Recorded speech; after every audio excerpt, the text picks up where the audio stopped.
Hello and welcome to Designer Discussions with Jason, Miriam, and Maria. Today we are joined by our good friend Jan Rutgers, who will be giving an overview of what happened at KBIS 2024. Welcome to the Designer Discussions podcast with Jason, Maria, and Miriam. Tune in each week where we talk about marketing, PR, and business advice for design professionals. Are you an interior designer facing the challenges of marketing your business? Are you struggling to find the time and looking for effective solutions? You're not alone. Many interior designers and remodelers share these same pains, but there is a solution. Welcome to the Designer Discussions Academy, where we understand your challenges and are here to help. Our academy offers a monthly focus on marketing, PR, and business development tailored for interior designers and remodelers. Learn the most important marketing tactics from SEO to get press, social media, and even harnessing the power of AI. Join us at the Designer Discussions Academy and take the first step towards transforming your interior design business. Hi, Jason, Maria, and Miriam. Hopefully join us soon. I really wanted to talk to you about the trends that I saw at the show. I guess this is probably the third time we've done this podcast together after a KBIS show. Yeah, so that's kind of cool. So I've got let's see, 1, 2, 3, 4. I've got 7 trends that I saw as I went around the show, and some of them we've started seeing a few years ago, maybe at some of the other shows. But if you want, I can just kind of jump in and give you my recap of what I saw as the big trends from KBIS 2024. I'll say, let's get to it. Okay, so the first one, which was really interesting, was what I'm calling cabinet lighting. So interior cabinet lighting. A few years ago, I started seeing the trend of lighting showing up, like in the kick plate, and of course under cabinet lighting, and in a few places lighting up some channels. But this year, I really saw that the suppliers were going a big step forward by lighting up all of the insides of the cabinetry. And, I think this is great for living in place design, which, is a big topic. And, people want to be able to see what's inside their cabinets. And probably I would say the best booth for that was the Hafla booth. I had a really good tour there. And they had everything imaginable for interior cabinet lighting. And one thing that really stood out for me was a system that they've developed to be able to adjust your interior shelves and still have each individual shelf lit. And what they had done is they had routed out the shelf, installed the lighting system, and then on the inside of the cabinet box or carcass was another routed out area where a metal strip was applied that became the connection. So when you adjusted your shelves up and down, once the shelves clicked in, you could light them up. So I thought that was really cool. They also showed it within that booth was the ability to change the temperature control of the light. And I know, Maria, you're big, into this with your clients and getting the right light temperature. So, it was great, right in the display. They could show designers how they could change the cool to warm lights, to get the different Kelvins. And that was really nice for, like, in the pantry, you just kind of wanted it really bright and you could see what you had, where you in display, you wanted a bit warmer. And there was also even a booth that had a battery operated lighting system for retrofitting of existing kitchens. So, I thought that was great, that, you may have past clients as a kitchen designer, that maybe just wants to do an upgrade, and this would be a great thing to upgrade. And then the last thing on lighting, which I also found, it's not kitchen, but it was bath, and it was Schluter introducing a water resistant or waterproof lighting system that could be integrated into the shower, specifically into the niches. And they had a great display showing how you could even replace the light down the road, which has always kind of been a concern for me, that LED lighting, even though it may have 20,000, 30,000 hours, it could stop. And they had a great system for being able to pull the light out and replace it if need be. So that was kind of a big one. I don't know if the group got around too much, but did anybody else see that in their travels? I did. I saw a lot of innovative lighting for everything from closets, inside the cabinetry, any kind of storage, laundry rooms, those areas. It was really interesting how many solutions there were. Yeah, it was great. So now the second one that I noted was fluting. It was absolutely everywhere. And, I've got a kind of a note here in my notes saying, maybe so much so that it may be on its way out. that it was, you always watch these trends, and as trend spotters, we look at a trend and you watch it filter down. It typically starts, typically at the high end, and it just filters its way down. But there was so much of it that I started thinking, is it on its way out? But anyway, just looking at it, some of the places that I saw fluting definitely was in cabinet doors. There was a lot of interesting cabinet door examples where they would put the fluting diagonal and make patterns. They'd mix verticals and horizontals. They would mix fluting with flat panels. So maybe the drawer inserts might be fluted, and the rest of it, a recessed panel door, which gave interesting texture. I also saw a lot of fluting details in hoods and maybe the back of islands. And actually one, I think this was in the Kohler booth, they had a kitchen maybe it was somebody else. But anyway, there was a kitchen that had an apron underneath the raised bar, which I'm a big fan of. I like that detail rather than just the dining bar floating out in La La Land. But they'd had a fluted detail for that apron, which gave a nice bit of texture.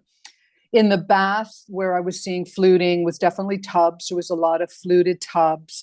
There was a lot of fluted basins, large, oversized fluted basins, fluted pedestals for the sinks. I saw mirror surrounds that were fluted, often, done in some type of marble. And I actually saw quite a bit of fluted glass doors for showers, so that, would give an opaque look. Other places, wall panels, a lot of, backsplash areas, wall panels in, display areas. And it was a big, fluting was a big overall general display backdrop. So, people, booths, would have their signage, and they would have fluting as the texture on the back. So I don't know, Maria, what do you think? Do you think it's on its way out, or? It was definitely screaming something, and I don't know what it was. I don't know if it was screaming, we might be on our way out, or if it was like, this is our last hurrah, but it was everywhere. Yeah, I think, if it's used intentionally and not over the top, like some fabulous vanities, like single, freestanding vanities with some fluting detail. And, I was here with my partner, who I drag around, the show and then some. And, his comment was, oh my goodness, how are you going to clean that? So, I think that is something also to keep in mind if you're going to be using it, in your kitchen and bath designs. Think about that. How can your client maintain it? Think about very purposely of where you're going to put this detail. So the fluting then kind of goes into my third one, which is curves. And I remember when we did this first podcast after the, I think it was 2022 when we were all in Orlando. That's when I first saw it. And I think it was, it was quite the reaction, because in the last, decade or so, everything has been so hard lined, really angular islands, everything rectangular, square, hard edges. So, I'm starting to see a refinement of the curves, and I was seeing it in, bathroom sinks. Like, we've been doing square, rectangular, undermount bathroom sinks now, for the last 10 years. And I started seeing the oval sink back, the undermounted oval sink, which we hadn't seen for a while. Definitely the islands were being softened instead of that sharp square curve corner that they were being radius, like a slight radius to soften it. In some cases, a larger radius, which I find is ideal for dining bars, because it makes them so much more social than lining people up. So having that curve. Also saw a lot of curved accents in the cabinetry. There was one display where they actually did the glass doors as a circle, two half circles that came together, which was kind of neat. And just looking at it, going, yeah, it's very doable. It's just a different, instead of having the arch on the top of the cabinet, they had the arch on the side, which was interesting. Again, I think I didn't coin this word. It was a designer that I met years ago, British designer Johnny Gray. But I really see his word for it, which is soft geometry, is really something that is going to be a big trend. I think just softening of the lines within our designs makes it more ergonomic, makes it easier for us to move throughout the space. So again, I don't know if you're seeing that in your designs yet, Maria, but what's your thoughts with that? I did see some of the curved cabinet details that are kind of softening the look of the kitchens. That way they don't seem so boxy, I guess you could say. Yeah. I did notice that. I noticed a lot of the hoods also had a little bit more of a curved line to them. I saw hoods where it was rounded at the top and then straight along the bottom, and different details where they were distinctly incorporating both straight lines. Yeah, no, exactly. And and that's, definitely, I do see that, as a trend. And, we're seeing it in a lot of interesting details. And, I can see designers, being able to make it their own and come up with a great way to incorporate that soft geometry. So the number 4 that I saw, and you couldn't miss it, was color in appliances. I've never seen so many colored appliances, and not just a few. That the manufacturers were introducing color palettes. I think it was in the Middleby booth, and they had huge walls color palettes for the Viking and the Le Cornio ranges, and then just throughout the whole show, colored appliances were everywhere. And again, I think it's a trend. We've had stainless steel for 20 years, and people are getting bored of it. Designers are probably getting bored of it and looking for something. So it's a bold move to to put a fuchsia range in your kitchen. But when I get to my last trend, I think I'll be able to pull it all together on why we're seeing this. And it definitely can individualize the kitchen and really make a statement. This is really showing that the appliances, and I've mentioned this to a few cabinet dealers that didn't really want to hear it, but I think the appliance people are really kind of taking or trying to really move in as the innovators in kitchen design. So this is a way for them to show. So you got any colored appliances going into your projects upcoming? I want to, but I don't have any money for them. So there you go. Yeah, exactly. So anyway, that's going to be a really cool one to watch and see if we're going to, have have the consumer embracing these finishes. Yeah, I did have, I actually do have a client right now that we looked at colored appliances just before I left to go down to the show. Their concern was if one of the pieces ever broke down, that they couldn't get it replaced. So that's something I'm going to, have to talk to the manufacturers about, see what their thought is on that. So the fifth trend that I saw was a change in open shelving. We have seen a ton of floating shelves over the last several years, and not that that you couldn't find them on the show, but I was starting to see that open shelving was making a change. So instead of floating shelves, something that I saw in definitely more than a few booths was open shelf cubbies. So they would have a big wall of storage cabinets, and then they would have an open shelf area, typically framed out somehow as a cubby for display. There was a lot of, and we saw this last year too, but we're seeing a lot of the black metal frames used for open shelving with either a wood or a glass shelf in them. A little bit lighter, I think, than the chunky floating shelf, but it was something interesting. I did see one display where they had floating shelves, and they just added a little bit of detail to it by inserting some ropes that came from the ceiling down through the corners of the open shelf, making it look like it was being supported by that, but it wasn't. But I was just surprised that we didn't see every display full of floating shelves, that there seems to be a shift in that. So I think that's going to be a trend to watch. And I think it's because, as we talked about before, these trends start at the high end and they trickle down. And when you start seeing, a basic open shelf at big box, maybe your mid to upper end client might be looking for something a little bit different. Now, okay, so number 6, this one was quite interesting. Starting to see sinks with built-in faucets or water systems.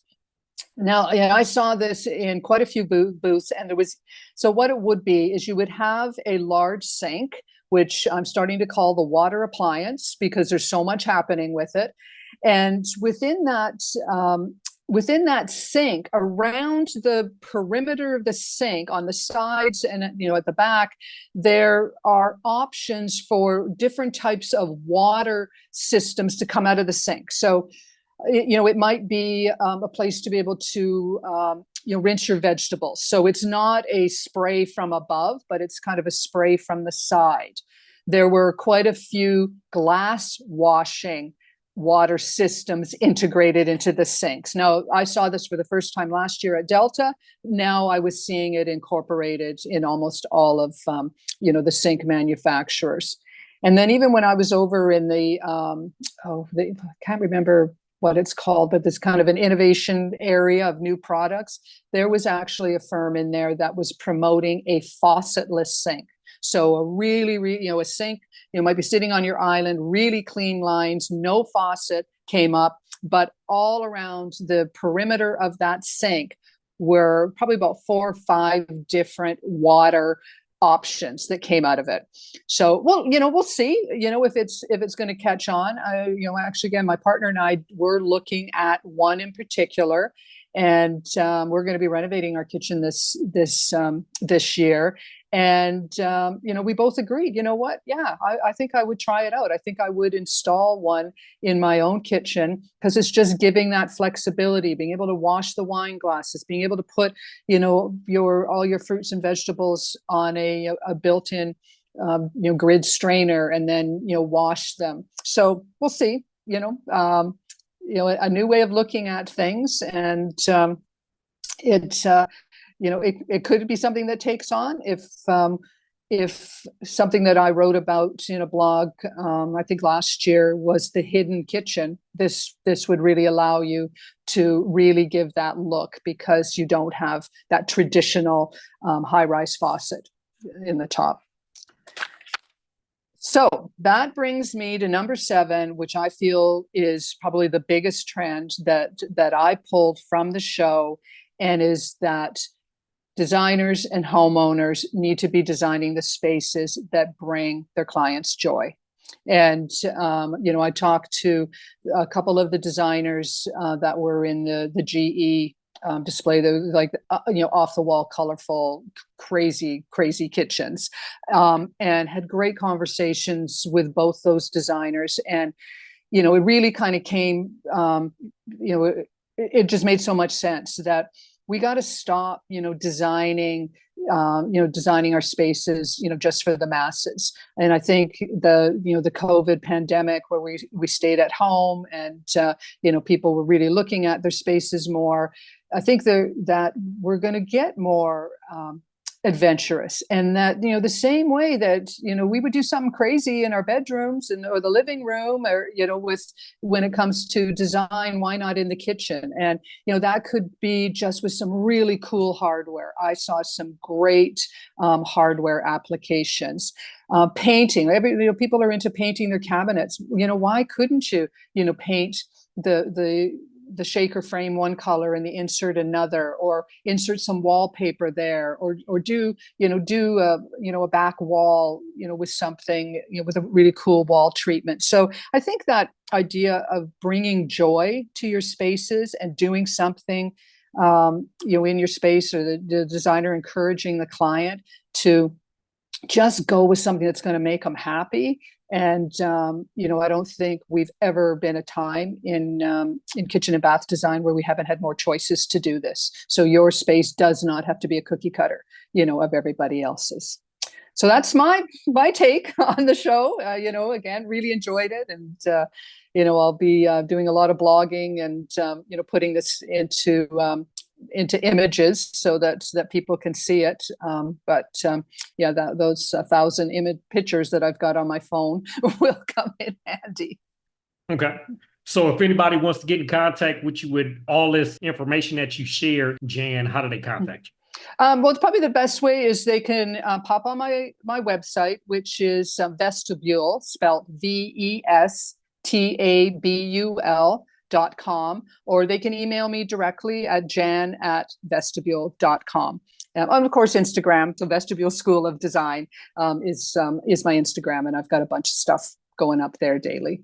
Awesome. Well, like we always say, nobody covers the show like you do, because you really look at it from a keen design eye for what designers really need to look at. And we appreciate you helping us out every time to give an overview of the show. So we appreciate you a whole lot. And if any of our audience wants to get in contact with Jan, you now know how. And we hope to hear from you in 2 weeks on Designer Discussions. Are you an interior designer facing the challenges of marketing your business? Are you struggling to find the time and looking for effective solutions? You're not alone. Many interior designers and remodelers share these same pains, but there is a solution. Welcome to the Designer Discussions Academy, where we understand your challenges and are here to help. Our academy offers a monthly focus on marketing, PR, and business development, tailored for interior designers and remodelers. Learn the most important marketing tactics, from SEO to get press, social media, and even harnessing the power of AI. Join us at the Designer Discussions Academy and take the first step towards transforming your interior design business. We hope you've enjoyed this episode of Designer Discussions and all of the helpful information. Subscribe to our podcast, leave us a review, and share it with your friends. We look forward to having you back next week. For more information on the podcast and the marketing studio, visit designerdiscussions.com and follow us on social media.